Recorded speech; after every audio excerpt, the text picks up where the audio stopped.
नमस्कार, आप देख रहे हैं 10 कदम। मैं हूं आपके साथ रवीश और आज मुकाबला है आईपीएल के महासंग्राम में मुंबई इंडियंस और कोलकाता नाइट राइडर्स के बीच। लेकिन कल मैच खेला गया था आरसीबी वर्सेस आरआर और इस मुकाबले में आरसीबी को जीत मिली। विराट कोहली फेल हो गए लेकिन दिनेश कार्तिक का धोनी अवतार नजर आया। देखिए रिपोर्ट। आईपीएल के संग्राम में विराट हुए फेल, कार्तिक ने बचाई आरसीबी की लाज। राजस्थान रॉयल्स के खिलाफ मैच में विराट कोहली एक बार फिर फेल हो गए, लेकिन आरसीबी के लिए संकट मोचक बने अनुभवी बल्लेबाज दिनेश कार्तिक और युवा बल्लेबाज शाहबाज अहमद ने मिलकर रॉयल चैलेंजर्स बैंगलोर को ऐसा मैच जिता दिया जिसे ये टीम हार रही थी। ये टूर्नामेंट में आरसीबी की 3 मैचों में दूसरी जीत है, जबकि अपने दोनों मैच जीत चुकी राजस्थान रॉयल्स को सीजन की पहली हार मिली। वानखेड़े स्टेडियम में इस सीजन अब तक खेले गए 3 मैचों में बाद में बैटिंग करने वाली टीमों ने ही जीत हासिल की थी। राजस्थान रॉयल्स और रॉयल चैलेंजर्स बैंगलोर के बीच मैच में भी यही हुआ। 170 रन के लक्ष्य का पीछा करने उतरी आरसीबी भले ही एक वक्त पिछड़ते हुए नजर आ रही थी, लेकिन आखिरी ओवर्स में दिनेश कार्तिक और शाहबाज अहमद के बीच हुई 67 रन की पार्टनरशिप ने मैच का नतीजा ही बदल दिया। कार्तिक ने 23 गेंदों पर नाबाद 44 रनों की पारी खेली, जिसमें 7 चौके और 1 छक्का शामिल रहा। वहीं शाहबाज अहमद ने 26 गेंदों पर 45 रन बनाए, जिसमें 4 चौके और 3 छक्के शामिल रहे। इससे पहले आरसीबी के कप्तान फैफ डू प्लेसी ने टॉस जीता था और पहले बॉलिंग करने का फैसला किया था। इस फैसले को और भी बल मिला जब डेविड विली ने इनिंग्स के दूसरे ओवर में ही राजस्थान रॉयल्स के ओपनर यशस्वी जायसवाल का स्टंप उखाड़ दिया।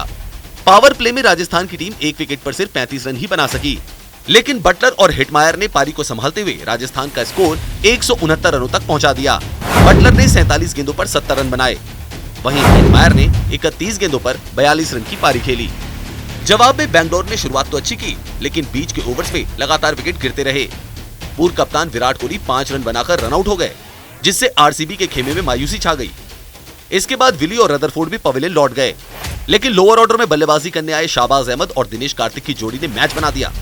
डीके जब बल्लेबाजी पर आए थे तो 13 ओवर में टीम का स्कोर 87 रन पर 5 विकेट था। अगले 7 ओवर्स में 82 रन का मुश्किल लक्ष्य साधना था। कार्तिक ने अश्विन जैसे अनुभवी स्पिनर्स के आखिरी ओवर में 21 रन जोड़कर मैच का रुख मोड़ा। इसके बाद नवदीप सैनी के ओवर में 16 रन बनाए। कार्तिक का साथ शाहबाज अहमद ने बखूबी निभाया। वो 18वें ओवर में बोल्ट को 1 छक्का और 1 चौका मारकर आउट हो गए, लेकिन दिनेश कार्तिक टिके रहे। उन्होंने अपने अनुभव का पूरा फायदा उठाया और आरसीबी को जीत दिलाकर ही दम लिया। कार्तिक ने अपनी पारी के दम पर साबित कर दिया कि वो आरसीबी के बेस्ट फिनिशर हैं। Sports desk, news India. तो रॉयल चैलेंजर्स बैंगलोर और राजस्थान रॉयल्स यानी कि 2 रॉयल्स टीम्स का मुकाबला था और एक वक्त ऐसा लग रहा था कि आरसीबी इस मैच को शायद नहीं जीत पाएगी। 87 रन पर 5 विकेट इस टीम के गिर चुके थे। एंट्री होती है दिनेश कार्तिक की, नंबर 7 बैट करने आते हैं और 44 रन बनाकर अपनी टीम को जीत दिलाते थे। मेरे साथ है फॉर्मर इंडियन क्रिकेटर लतिका कुमारी, उनके साथ हम बात करते हैं। लतिका, कल तो ऐसे लगा कि कार्तिक का धोनी अवतार जो है वो नजर आया, क्योंकि हम धोनी को जानते हैं इज अ फिनिशर, और कल ऐसा ही लगा कि कार्तिक भी सोच कर आए हैं कि भैया शुरुआत कोई भी करे, फिनिश मैं ही करूंगा। बिल्कुल रवीश, मुझे तो एबी डिविलियर का भूत उनके अंदर घुस गया था, लग रहा है कल ऐसे, क्योंकि आते ही जिस तरह से उन्होंने आरसीबी में एबी डिविलियर्स नहीं है तो वो भूमिका कार्तिक निभा रहे हैं, क्योंकि उन्होंने मैच जिताया है और एक क्रूशियल स्टेज पे आके जो उन्होंने बल्लेबाजी की है, पहले ही गेंद से उन्होंने अपनी मंशा साफ कर दी थी कि मैं ये मैच जिता के लेके जाऊंगा। और शाहबाज उनके साथ खेल रहे थे, उन्होंने अच्छी पार्टनरशिप दी उनके साथ, क्योंकि जब एक प्लेयर खेल रहा होता है और उसके साथ एक अच्छा पार्टनर हो तो वहां से पार्टनरशिप की हमेशा बात करते हैं हम क्रिकेट में कि एक पार्टनरशिप अच्छी हो जाती है तो मैच का रुख ही बदल जाता है, जो कि हमें कल देखने को मिला। लतिका, ये भी है ना कि आरसीबी के बारे में हमेशा कहा जाता था कि ये 2 खिलाड़ियों की टीम है, या तो इसमें खेलते थे विराट कोहली या इसमें खेलते थे एबी डिविलियर्स। वो दोनों आउट हो जाते थे तो फिर आरसीबी का कुछ नहीं होता था।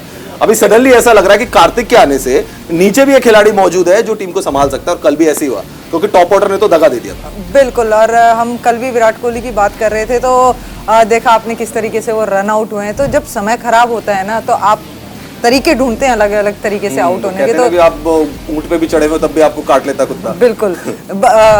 अदरवाइज उनको अगर हमने बैटिंग करते हुए जो जितनी भी उन्होंने बॉल खेली, कॉन्फिडेंट दिख रहे थे वो और अच्छे से मीट कर रहे थे। आते ही 2 रन लिए उन्होंने पहली बॉल पे। लेकिन वही बात है ना कि अभी फॉर्म से जूझ रहे हैं, कुछ सिचुएशन ऐसी है, तो ये चीज़ तो चलती रहती है प्लेयर के उसमें। लेकिन हम कार्तिक की बात करना बिल्कुल नहीं भूल सकते। उन्होंने जिस तरीके से यहाँ मैच जिताया है आरसीबी को, तो अब आरसीबी के पास ये होप जरूर है कि अगर ऊपर बल्लेबाजी लड़खड़ाती है तो नीचे कहीं ना कहीं कार्तिक आके उसको संभाल सकते हैं। कार्तिक कॉलिंग कार्तिक एक फिल्म आई थी, लेकिन इसमें हमें एक और खिलाड़ी के योगदान को नहीं भूलना चाहिए लतिका, और वो है शाहबाज अहमद। शाबाश अहमद कहना चाहिए उनको हमको, क्योंकि वो आए और उनसे ज्यादा एक्सपेक्टेशन नहीं रहती, क्योंकि हम दिनेश कार्तिक को जानते हैं कि भैया ये खिलाड़ी इंटरनेशनल प्लेयर है, इनके पास एक्सपीरियंस बहुत ज्यादा है, बट शाहबाज अहमद ने वहां पर आकर एक्चुअल में पारी को संभाला, जिसपे बिल्टअप कर दिया फिर कार्तिक ने। बिल्कुल, कार्तिक के सामने शाहबाज ने ऐसी पारी खेली कि कार्तिक फ्रीली अपने स्ट्रोक्स खेल पाए। राइट। वो अपने स्ट्रोक्स खेल पाए क्योंकि शाहबाज वहां पर डटे हुए थे और बीच बीच में वो भी अपने बल्लेबाजी का हुनर दिखा रहे थे। राइट। और यही रीजन है कि एक अच्छी पार्टनरशिप बिल्ट हुई। और अगर राजस्थान रॉयल्स की हम बात करें तो वहाँ पे बीच में संजू सैमसन को भी नहीं आई थिंक पता चला कि मैच में चल क्या रहा है। Right. किस तरीके से ये रन आ रहे हैं। उन्होंने कहा ना प्रेस कॉन्फ्रेंस, उन्होंने कहा कि मेरे को तो पता ही नहीं लगा कि किस पॉइंट पे मैच हमारे हाथ से निकल गया, हमें पता ही नहीं लगा। आखिर में भी अगर आपने फील्ड प्लेसमेंट देखी हो तो वहाँ पर दिनेश कार्तिक ऑन साइड पे खेल रहे हैं और उन्होंने वहाँ से फाइन लेग और मिड विकेट दोनों ही ऊपर बुला लिया और वहीं से दिनेश कार्तिक ने स्ट्रोक खेला। तो इस तरह की गलतियां हम जब एक प्रेशर मोमेंट में होते हैं तो कई बार कर जाते हैं। तो लेकिन सारा श्रेय मैं यहाँ पर दिनेश कार्तिक को देना चाहूँगी कि उन्होंने आरआर के बॉलर्स को बिल्कुल एकदम से साधारण बॉलर दिखा दिया। जिस तरह से उनकी पिटाई की है ना कल, तो देखने में मजा बहुत आया। अच्छा लतिका, आपको लगा 169 for 3? थोड़ा राजस्थान रॉयल्स ने भी कल कम रन बनाए, सिर्फ 3 विकेट आपके गिरे और एक ऐसा विकेट जिसमें ज्यादा स्कोर भी बन सकता था, सिर्फ 169 रन बने। सो आपको ऐसा लगता है कि यार 20-25 रन शॉर्ट रह गए राजस्थान रॉयल्स वाले? जब आपके 3 ही विकेट गिरे थे तो आप जाके रन बना सकते थे, आपके पास हिटमायर भी थे, बटलर भी नॉट आउट ही रहे। मुझे लगता है यहाँ पे रवीश के बटलर जो है थोड़ा सा लेट जागे। अगर यहीं पर वो 15-20 रन एक्स्ट्रा बन जाते तो आरसीबी के लिए थोड़ी दिक्कतें जरूर आती। लेकिन बैटिंग की बात करें, बटलर ने शुरुआत अच्छी की, पारी को संभाला, लेकिन आते आते थोड़े से लेट हुए। अगर वही चीज़ वो 17वें या 18वें ओवर से स्टार्ट करते तो मेरे ख्याल से 20 या 25 रन जो एक्स्ट्रा मिलते आरआर को तो कहीं ना कहीं मदद करते उनके। शायद देखिए ये भी हो सकता है, देखिए कि जो कल बटलर की जो परफॉर्मेंस रही, क्योंकि पिछले मैच में 100 था, इस मैच में 70 रन आए, बट 47 बॉल्स खेल ली, शुरुआत में 2 जीवन दान भी मिल गए, तो उससे ऐसा लग रहा है कॉशियस हो गए थे जॉश बटलर की, यार मेरा विकेट गिर गया तो कहीं गड़बड़ ना हो जाए। कल के मैच में अगर आपने बॉलिंग देखी हो तो वहां पे बटलर और जो भी बल्लेबाज आए उनको थोड़ी सी मुश्किल हो रही थी बैटिंग करने में, क्योंकि बॉल हिल रहा था। उसकी वजह से थोड़ा रुक के आ रहा था विकेट पे, तो उसकी वजह से एडजस्टमेंट हो नहीं पा रही थी। इसीलिए बटलर ने थोड़ा समय लिया विकेट के ऊपर और उसके बाद जो वो बॉलर्स के ऊपर हावी हुए हैं, लेकिन वो हावी थोड़ा सा लेट हुए। अगर थोड़ा सा जल्दी कर जाते तो ये स्कोर शायद 169 की जगह 180 प्लस होता। लतिका, इसमें एक चीज और भी है, शायद राजस्थान रॉयल्स अभी तक तो 2 मैच जीते, फिर ये तीसरा हार गए, कुछ बैटिंग ऑर्डर के बारे में सोचना पड़ेगा, क्योंकि यशस्वी जायसवाल जिनको इन्होंने रिटेन किया था, उनका स्कोर आप देखिए 20, 1 और 4, not comfortable in the opening slot, and again Devdutt Padikkal is playing at number 3। So क्या ये शफलिंग हो सकती है कि पडिक्कल को ऊपर लाओ, यशस्वी को कहो कि अभी आप थोड़ा बैठिए और फिर किसी और को चांस दें? अभी अर्ली स्टेज है रवीश, अभी कुछ कह नहीं सकते। हो सकता है अभी 1-2 मैचेस में और यशस्वी को देखा जाएगा कि किस तरह की बल्लेबाजी करें, नहीं तो उनके पास विकल्प है। राजस्थान रॉयल्स के पास विकल्प है, क्योंकि पडिक्कल जो है वो एज अ ओपनर ही खेलते हैं। तो अगर आगे आने वाले मैचेस में कहीं बैटिंग बल्लेबाजी में उसकी में धार नहीं दिखती है या वो परफॉर्म नहीं कर पाते हैं तो ये बदलाव जरूर देखने को मिलेगा। राइट। एक चीज और भी है यहाँ पर कि जिस तरीके से परफॉर्मेंस आई है राजस्थान रॉयल्स की, 2 मैचेस जीते लेकिन ये वाला मैच गंवा दिया उन्होंने। लतिका, आपको लग रहा है कि एक ऑलराउंडर को मिस कर रहे हैं, शायद जिमी नेसम, उनको लाया जा सकता है एक ऐसी पोजीशन पर, क्योंकि जो आपके टॉप 6 है ना उसमें बॉलर नहीं है कोई, आपको जेन्युइन 5 बॉलर्स खिलाने पड़ेंगे, तब जाके आपका कॉम्बिनेशन बन सकता है। और अगर एक भी बॉलर का ऑफ डे हुआ राजस्थान रॉयल्स के लिए तो उनके पास बॉलर नहीं है दूसरा जिससे वो कैपिटलाइज कर सके। बिल्कुल, पिछले मैच में यही देखने को मिला रवीश हमें, जिस तरीके से बॉलर्स एक टाइम पे अच्छे दिख रहे थे, लेकिन जैसे ही पिटाई पड़नी शुरू हुई तो आरआर के पास कोई और ऑप्शन नहीं था और कोई बॉलर नहीं था। अगर आपने देखा हो तो लास्ट में उन्होंने बॉलिंग भी किससे कराई थी, जायसवाल से करवाई थी। तो इसके लिए उन्हें ये चीज़ सोचनी पड़ेगी कि एक ऑलराउंडर अगर वो अपनी टीम में डालते हैं तो उनको ये गेंदबाजी में फ़ायदा ज़रूर मिलेगा कि जब आपके दूसरे जो बॉलर्स हैं उनको पिटाई पड़ रही है तो आपके पास एक ऑप्शन होना चाहिए। कुल्टर नाइल भी अब तो है नहीं, अवेलेबिलिटी उनकी भी गायब हो गई है। बिल्कुल, तो ये इंजरी की वजह से। यस, तो ये भी दिक्कत डाल रहा है ना उनको। बिल्कुल डाल रहा है, क्योंकि एक मेन बॉलर अगर आपके चोटिल हो जाते हैं, सीरीज से बाहर हो जाते हैं, तो विकल्प ढूंढने थोड़े से मुश्किल होते हैं। आरआर के पास अभी जैसे आपने कहा टॉप ऑर्डर में बल्लेबाजी है, अगर गेंदबाजी की बात करें तो वहाँ पर थोड़ी सी वो थोड़ी सी वीक पॉइंट नजर आ रहा है आरआर का। अगर वहां पे भी वो थोड़ा सा स्ट्रॉन्ग कर लेंगे अपने जोन को तो आरआर भी एक बेहतर टीम रहेगी। लेकिन दोस्तों आज एक दूसरा मुकाबला, यानी ये तो कल का मुकाबला था, अब हम बात करते हैं दूसरे मुकाबले की, जो कि आज होना है Mumbai Indians versus Kolkata night Riders. ये मैच अब से थोड़ी देर के बाद खेला जाएगा। मुंबई इंडियंस ने रिमेंबर अपने मैचेस नहीं जीते, क्या कॉम्बिनेशन होगा, सूर्य कुमार यादव की क्या वापसी होने वाली है, और अगर केकेआर की बात करें तो वहां पे पैट कमिंस अगर आएंगे तो कितना फायदा अपनी टीम को पहुंचाएंगे, रिपोर्ट देखिए।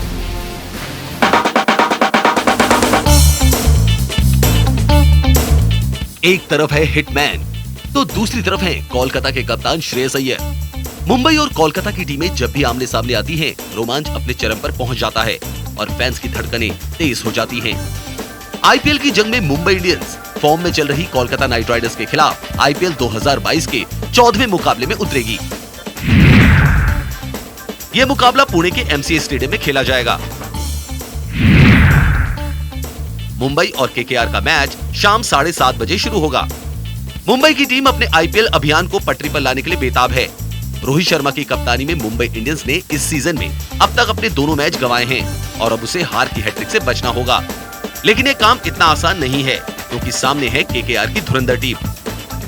मुंबई की बात करें तो सूर्य कुमार यादव के टीम में वापस आने का फायदा मुंबई को मिलने की उम्मीद है। मुंबई के लिए बड़ी मुश्किल उसके बाहुबली बल्लेबाज कायरन पोलार्ड की खराब फॉर्म है। हार्दिक पांड्या के जाने के बाद पोलार्ड से और ज्यादा जिम्मेदारी उठाने की उम्मीद की जा रही थी, लेकिन वो बॉलिंग से रन लुटा रहे हैं और रन भी नहीं बना पा रहे हैं। मुंबई के लिए गेंदबाजी में भी काफी दिक्कत है। ट्रेंट बोल्ट के जाने के बाद डैनियल सैम्स किसी भी तरीके से उस कमी को पूरा करते हुए नजर नहीं आ रहे हैं। सैम्स की जगह फेबियन एलन को प्लेइंग 11 का हिस्सा बनाया जा सकता है। दूसरी तरफ श्रेयस अय्यर की अगुवाई में कोलकाता नाइट राइडर्स एक बैलेंस साइड दिख रही है। ऑक्शन के दौरान टीम की जरूरत के हिसाब से खिलाड़ियों को जोड़ने का असर मैदान पर साफ नजर आ रहा है। पहले मैच में केकेआर ने चेन्नई को 6 विकेट से हराया था। इसके बाद केकेआर को आरसीबी के हाथों 3 विकेट से हार का सामना करना पड़ा। लेकिन केकेआर ने कमबैक करते हुए पंजाब को 6 विकेट से रौंद दिया। केकेआर की बात करें तो सही मायनों में वो अपनी टैगलाइन की तरह तैयार नजर आ रही है। उमेश यादव की स्पीड और स्विंग बैट्समैन फ्रेंडली माने जाने वाले विकेट्स पर भी बल्लेबाजों के लिए मुश्किलें खड़ी कर रही है। सीजन के ओपनिंग मुकाबले में लास्ट ईयर के orange cap winner Ruturaj Gaikwad को 0 पर पवेलियन भेजने के बाद से ही उमेश रुके नहीं हैं। अब तक खेले गए 3 मुकाबलों में उमेश ने 8 विकेट चटकाए हैं। ऐसे में उनसे बचना मुंबई के बल्लेबाजों के लिए बड़ी चुनौती होगा। मुंबई और कोलकाता के बीच अब तक 29 मुकाबले खेले गए हैं, जिसमें 22 बार मुंबई ने कोलकाता की जीत की उम्मीदों को चकनाचूर किया है।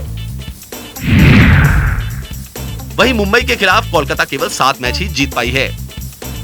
बात अगर केकेआर के स्पिन डिपार्टमेंट की करें तो सुनील नरेन और वरुण चक्रवर्ती की फिरकी गेंदबाजी के सामने बल्लेबाज हाथ खुलने से परहेज कर रहे हैं। शिवम मावी और आंद्रे रसेल के साथ ये गेंदबाजी यूनिट एक कंप्लीट पैकेज नजर आता है। बल्लेबाजी के दौरान टॉप ऑर्डर में जरूर कुछ परेशानी निकलकर सामने आई है। पहले मुकाबले के बाद से अजिंक्य रहाणे का बल्ला खामोश चल रहा है। वेंकटेश अय्यर की खराब फॉर्म भी बदस्तूर जारी है। आंद्रे रसेल ने जरूर पंजाब किंग्स के खिलाफ 31 गेंदों पर 8 छक्कों और 2 चौकों की मदद से नाबाद 70 रन ठोककर फॉर्म में धमाकेदार वापसी की। उनसे आज भी आतिशबाजी की उम्मीद रहेगी और अगर ऐसा हुआ तो मुंबई के लिए हालात बद से बदतर हो जाएंगे। Sports desk, news India.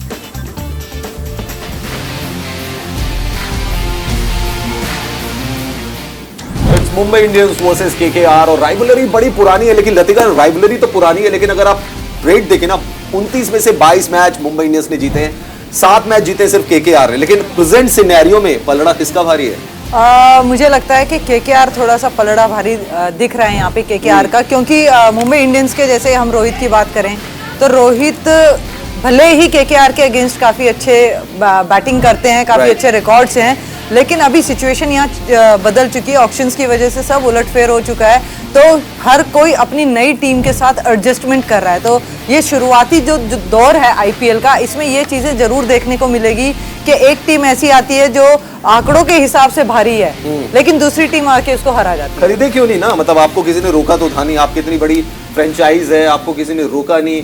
आप चाहते तो खरीद सकते थे, हार्दिक पांड्या को आपने रोका नहीं, क्विंटन डी कॉक उधर चले गए, लेकर आए जोफ्रा आर्चर को, वो अवेलेबल है नहीं, तो रोका तो किसी ने नहीं था आपको। लेकिन रविश, लेकिन हम अगर बात करें आईपीएल के ऑक्शन की तो काफी उलटफेर होने के बाद जी। रोका भले ही किसी ने नहीं है, हाँ। लेकिन सबने ये सोचा कि क्यों ना इन प्लेयर्स पे दांव खेला जाए, इन प्लेयर्स को लिया जाए।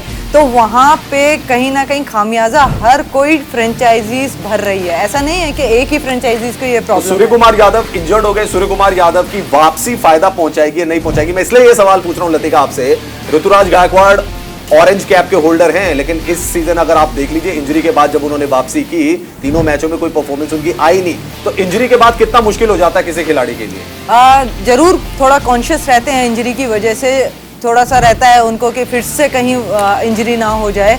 लेकिन सूर्य कुमार यादव की अगर हम बात करें तो बड़े अच्छे परफॉर्मर रहे हैं मुंबई इंडियंस के लिए, लगातार मैचेस में वो परफॉर्म करते आए हैं। आज अगर सूर्य कुमार यादव यहाँ खेलते हैं तो पता चलेगा कि सूर्य कुमार यादव कितने कॉन्फिडेंट हैं अपने Sky is the limit। बिल्कुल।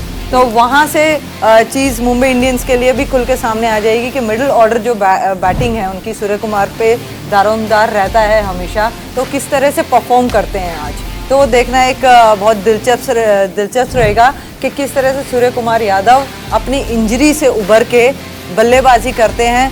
अगर वो मुंबई इंडियंस के लिए रन बना पाते हैं यहाँ पर। लतिका तो देखिए, काफी अच्छा अगर मुंबई इंडियंस की बैटिंग लाइनअप की बात मैं करूं, क्विंटन डिकॉक रियली अच्छे फॉर्म में है, रोहित शर्मा ने अभी 2 मैचेस हुए तो मैं इतना ज्यादा क्रिटिसाइज नहीं करूंगा, वो अच्छा नहीं कर पाए। टिम डेविड क्या कर रहे हैं पता नहीं है, पोलार्ड का भी अभी कुछ पता नहीं है। सूर्य कुमार यादव आएंगे, लेकिन इस बीच तिलक वर्मा एक ऐसे खिलाड़ी जिनकी डोमेस्टिक क्रिकेट में रेपुटेशन थी, और जब मैं ऑक्शन में भी बात कर रहा था तो बहुत सारे फॉर्मर प्लेयर्स ने सजेस्ट किया, उन्होंने बोला कि ये एक ऐसे खिलाड़ी होंगे जो इस सीजन जिनको आप वॉच करेंगे, जिनको आप देखेंगे, और उन्होंने जो उनके बारे में बोला गया था उसको सही साबित भी किया। बिल्कुल। इस आईपीएल की यही तो खास बात है रविश के, यहाँ पर यंगस्टर्स, जब भी यंगस्टर्स आते हैं, नए नए प्लेयर्स आते हैं तो अपनी एक अलग सी छाप बनाना शुरू कर देते हैं। Right। उन्हीं में से ये एक तिलक प्लेयर है जो इस तरीके से अपनी बल्लेबाजी कर रहे हैं, सबको आकर्षित कर रहे हैं।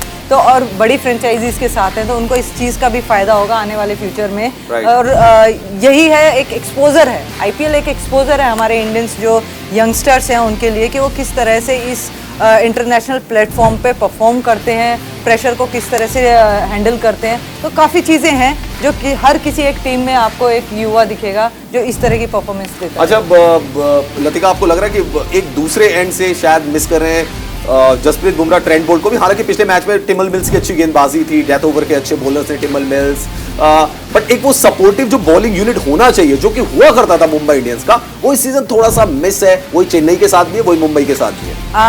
रवीश देखो, पहले कुणाल पांड्या भी होते थे एक स्पिन में, हार्दिक पांड्या भी कराते थे बॉलिंग, भी कराते थे, तो एक पोलार्ड भी कराते थे, तो एक यूनिट जो थी एक बैलेंस्ड यूनिट थी। लेकिन अगर अभी की हम बॉलिंग की बात करें तो सिर्फ मेरे ख्याल से एक ही स्पिनर के साथ मुरुगन अश्विन को रखा हुआ है, डैनियल सैम्स जम के रन पिटा रहे हैं, उनका कुछ पता नहीं है। बाकी टिमल मिल्स हैं, अब बसिल थम्पी नाटकट में से किसी को रख लीजिए, और जसप्रीत बुमराह। मुझे लगता है आज नाटकट को चांस मिल सकता है। राइट, मिल सकता है क्योंकि जसप्रीत बुमराह तो अपना काम कर ही रहे हैं। Right। लेकिन उनके इर्द गिर्द जो है परफॉर्म आ नहीं रही है, बॉलिंग ऐसी हो नहीं रही है, तो प्रेशर जो है वो बस जसप्रीत बुमराह पे ज्यादा आ रहा है। लतिका, आपको क्या लगा कि अगर राहुल चाहर को रख लेते तो कुछ फायदा हो जाता? उनको भी उनकी तरफ उन्होंने ध्यान दिया नहीं, एंड मुरुगन अश्विन से अब काम चला रही है मुंबई इंडियंस की टीम। बिल्कुल। इसी वजह से सिर्फ एक ही स्पिनर है उनके पास, दूसरा ऑप्शन ही नहीं है। अगर कुणाल पांड्या इनके साथ होते या आप चाहर की बात कर रहे हैं वो होते, तो यहाँ पे बॉलिंग यूनिट भी मुंबई इंडियन की काफी स्ट्रांग होती। Right। बल्लेबाजी यूनिट स्ट्रांग है बट वो परफॉर्म नहीं कर रही है अभी। डे बाई डे जैसे जैसे मैचेस आगे बढ़ते जाएंगे तो इनके बल्ले से भी रन जरूर निकलेंगे। लतिका, आज वापसी हो रही है पैट कमिंस की। पैट कमिंस को हमने देखा है कि केकेआर के लिए अच्छी गेंदबाजी करते हैं, बट क्योंकि अब पाकिस्तान गए हुए थे, वहां पे मैचेस खेले, फिर ऑस्ट्रेलिया गए, अब उनकी वापसी हो रही है। आपको लग रहा है कि ये भी एक तरफ सूर्य कुमार यादव आ रहे हैं तो उसको बैलेंस करने के लिए दूसरी तरफ बॉलर ही आ रहे हैं, लेकिन पैट कमिंस आ रहे हैं, the test captain of Australia KKR में। ऑलरेडी उमेश यादव यहाँ पर आग बरस रहे हैं बल्लेबाजों के ऊपर से पैट कमिंस भी आ जाएंगे, तो ये आप कॉम्बिनेशन देखिए कितना खतरनाक बैठेगा दूसरी टीम्स के लिए। तो उमेश यादव तो बहुत शानदार गेंदबाजी कर रहे हैं। बिल्कुल बिल्कुल, वही पहले दिन से ही जो उन्होंने बॉल डाली ना, पड़ने के बाद ऐसा आउटस्विंग हो रहा है बॉल की बल्लेबाजों को तो समझ में नहीं आ रहा कि उमेश यादव क्या कर रहे हैं, मतलब। और उनका जो रेट आ रहा है वो पहले ही ओवर में विकेट चटकाने का आ रहा है, और जो पावर प्ले में तो वो कम से कम 2 विकेट निकाल रहे हैं, तो ये चीज एक बहुत प्लस पॉइंट है केकेआर के लिए। और अगर इसमें पैट कमिंस जुड़ जाते हैं तो आप सोच सकते हैं कि सामने वाली टीम के लिए कितना प्रेशर होगा शुरुआती ओवर्स में। लतिका एक नजर डाले थे फैंटेसी 11 पर भी, क्योंकि बहुत सारे लोग, आपको पता है ना, आजकल वो टीम बनाते रहते हैं, लोग कहते हैं ये काम मत करो, टीम हम बना लेते हैं, क्रिकेटर्स के भी ऐड आते हैं। फैंटेसी 11 पर नजर डालते हैं, 2 विकेट कीपर आप रख सकते हैं, इसमें एक ईशान किशन भी हैं, सैम बिलिंग्स भी हैं, 2 विकेट कीपर को आप दोनों को जगह दे सकते हैं अगर आप सैम बिलिंग्स खेलते हैं तो। बैटर्स की अगर बात की जाए तो रोहित शर्मा, श्रेयस अय्यर, नीतीश राणा पॉइंट्स के साथ इनको आपको बनाना पड़ेगा, ये आप ले सकते हैं। ऑलराउंडर में भैया सुनील नरेन को आप मना नहीं कर सकते, आंद्रे रसेल ने जो पिछली बार करा उनको रखेंगे एंड कारण पोलार्ड ऑब्वियसली यार वो कभी भी फॉर्म में आ सकते हैं। देन बॉलर्स में किसको जाएंगे? उमेश यादव डेफिनेटली आपको रखना पड़ेगा, कप्तान भी बना सकते हैं आप अपनी फैंटेसी 11 का उमेश यादव को। ईशान किशन है, सैम बिलिंग्स है, अगर सैम बिलिंग्स खेलते हैं, अगर विकेट कीपर शेल्डन जैक्सन रहते हैं तो फिर आप उनको भी कंसीडर कर सकते हैं। देन रोहित शर्मा है, श्रेयस अय्यर है, नीतीश राणा को आप रख सकते हैं इस टीम में। बाकी बहुत सारे खिलाड़ियों की परफॉर्मेंस उस हिसाब से आई नहीं गई, और Sunil Narine, Andre Russell and Kieron Pollard. तो आज आप कप्तान अगर बनाना चाहते हैं तो उमेश यादव को भी बना सकते हैं, आंद्रे रसेल का विकल्प भी खुला है, जसप्रीत बुमराह, उमेश यादव, वरुण चक्रवर्ती, ये आपकी फैंटेसी 11 है। प्लेइंग 11 पर भी एक बार नजर डाल लेते हैं, क्या प्लेइंग 11 रह सकती है दोनों टीमों की, उस पर भी एक नजर डाल लेते हैं। केकेआर वर्सेस एमआई का मैच है, ये प्लेइंग 11 आपके सामने है, ज्यादा बदलाव होने की उम्मीद नजर नहीं आ रही है। सूर्य कुमार यादव आ सकते हैं तो अनमोल प्रीत बाहर जा सकते हैं, और अगर पैट कमिंस आते हैं तो सैम बिलिंग्स शायद बाहर जाएं और उनकी जगह दोस्तों आ जाएं शेल्डन जैक्सन से विकेट कीपिंग कराएगी केकेआर की टीम, क्योंकि उनकी विकेट कीपिंग काफी शानदार रही है। लेकिन 4 ओवरसीज बॉलर्स का जो कॉम्बिनेशन है वो आपको बनाना पड़ता है। लतिका प्लेइंग 11 का कॉम्बिनेशन तो है ही है, लेकिन एक चीज जो शायद केकेआर को भी परेशान कर रही होगी कि वेंकटेश अय्यर, उनकी इतनी हाइप बनी, इंडिया भी उनको खिला लिया गया, बट देन अगेन फॉर्म में नहीं है, रिदम में नजर नहीं आ रहे हैं, and then of course Rana एक मैच अच्छा खेले, फिर वो भी उस रिदम में नहीं है। तो ओपनिंग कॉम्बिनेशन जो है ना केकेआर के लिए थोड़ा सा दिक्कत तो दे रहा है। हाँ बिल्कुल, यहाँ पर अभी तक जितने भी हम मैचेस देख रहे हैं, जितनी भी टीमें देख रहे हैं, वो सेटल ही होते नजर आ रहे हैं सब के सब, चाहे ओपनिंग की बात हो, चाहे मिडिल ऑर्डर की बात हो।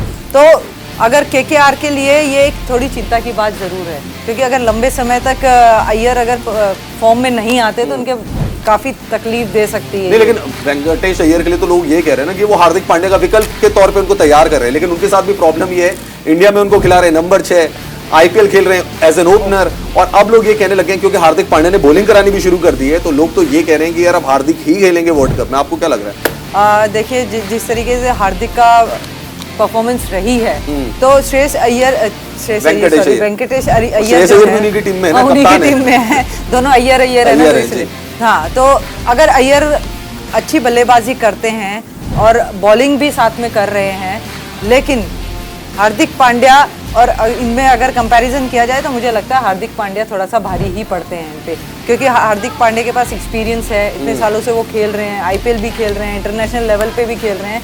अय्यर की अभी शुरुआती दौर है, तो ये कहना थोड़ा सा जल्दी होगा, ये कंपैरिजन करना थोड़ा जल्दी होगा। जैसे जैसे वो खेलेंगे अपने आप पता चल जाएगा कि उनमें कितना दम है। नहीं, लेकिन लोगों ने तो आस लगानी शुरू कर दी ना कि हार्दिक पांड्या अगर गेंदबाजी नहीं कर रहे हैं तो सिलेक्टर्स ने भी कहा इनको छोड़िए यार, अब वेंकटेश अय्यर को तैयार करते हैं, नंबर 6 पर उनको खिला रहे हैं। अब वो खिलाड़ी नंबर 6 इधर खेल रहा है, इधर ओपन कर रहा है, मेरे ख्याल से वो खिलाड़ी के लिए भी सही स्थिति नहीं होगी कि यहाँ पे आईपीएल में आके 2 महीने क्रिकेट खेलनी है, 14 मैचेस में आपको ओपन करना है, और जब इंडिया के लिए जाना है तो नंबर 6 खेलना है। दोनों एक अलग ही पोजीशन है। बिल्कुल, क्योंकि माइंडसेट होता है, एक ओपनिंग जब बल्लेबाज करने आता है तो एक अलग माइंडसेट होता है, जब मिडिल ऑर्डर में कर रहा है तो एक अलग माइंडसेट होता है, क्योंकि जब नई गेंद से आप खेल रहे हैं तो आपकी टेक्निक जो है थोड़ी अलग तरीके की रहती है। मिडिल ऑर्डर में आते हैं तो आप ज़्यादा से ज़्यादा स्ट्राइक रोटेट करने की कोशिश करते हैं। तो ये जो आईपीएल का प्रेशर है, फिर इंडियन टीम में जो 6 नंबर पे खेल रहे हैं, तो दोनों में फर्क है। तो ये कहीं आपको ना क्या कहीं पसंद आता था? आपको क्या पसंद आता था, ओपन करना या मिडिल ऑर्डर में खेलना? मेरे को तो ओपनिंग ही ज्यादा पसंद थी, क्योंकि नई बॉल से खेलना बड़ा पसंद था। वो जो पावर प्ले की जो रिस्ट्रिक्शंस हैं उनमें खेलना मुझे बड़ा पसंद था। चलिए फटाफट बता दीजिए फिर मुकाबला कौन जीत रहा है, केकेआर या एमआई? पलड़ा तो भारी यहाँ पे केकेआर का है, लेकिन अगर रोहित शर्मा चल गए इस मैच में, जो आंकड़े उनके बताते हैं, तो थोड़ा सा केकेआर कल आपने आरआर का नाम लिया था लेकिन जीत नहीं मिली उनको लतीका। लेकिन मैंने एक बात भी बोली थी कि दिनेश कार्तिक अगर परफॉर्म कर गए तो आरआर के लिए मुसीबतें आ सकती हैं। ये अच्छी बात है। अगर मगर का खेल बड़ा खतरनाक है कि अगर ये हो गया तो ये हो गया, क्योंकि बाय चांस। हाँ, क्रिकेट एक अनिश्चितताओं का खेल है, तो इसमें अगर मगर तो रहती ही है। चलिए देखते हैं आज क्या होता है इस मुकाबले में। लतिका आप हमारे साथ जुड़ी, बहुत बहुत शुक्रिया आपका। फिलहाल अभी के लिए इतना ही दोस्तों, देखते रहिए 10 कदम, देखते रहिए न्यूज़।